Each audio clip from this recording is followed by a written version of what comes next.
Welcome to Standard Chartered Money Insights, a podcast series by Standard Chartered Bank that brings you market views and insights on the go.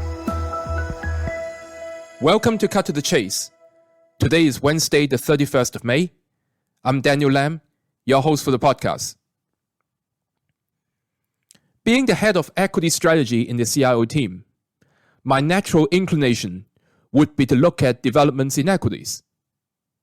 But over the last 12 to 18 months, it is natural to look at fixed deposits as well, because everyone is talking about the high interest rate levels that they have not seen for years. In fact, if you look at the US 2-year yield chart, we are nearly back to 5% level. It is hovering around the levels last seen back in 2006 to 2008.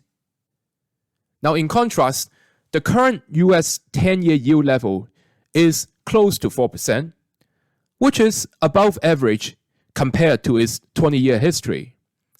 But that does not stand out as much as the current 2-year yield on the 2-year yield chart. So, does that mean you should be putting all your fixed income allocation into short-dated bonds? Well, the answer is no.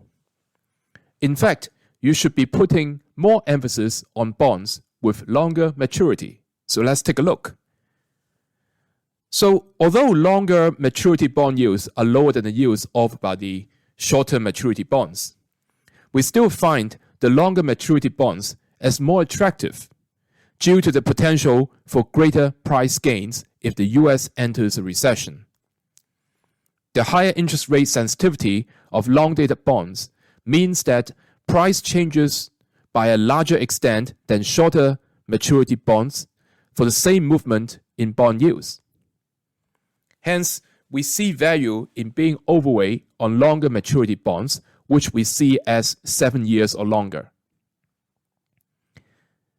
Nonetheless, we expect the short-term yield to drop by a larger magnitude in terms of bips than the longer-term yield once the US debt ceiling issue is resolved. On a 3 to 12-month horizon, market expectations of Fed rate cuts is likely to put further downward pressure on short-term yields, leading to a steeper yield curve, i.e. short-term yields likely to fall more than long-term yields. Now, the risk here lies in the sharp increase in US Treasury bill issuance once the US debt ceiling is lifted after a potential deal.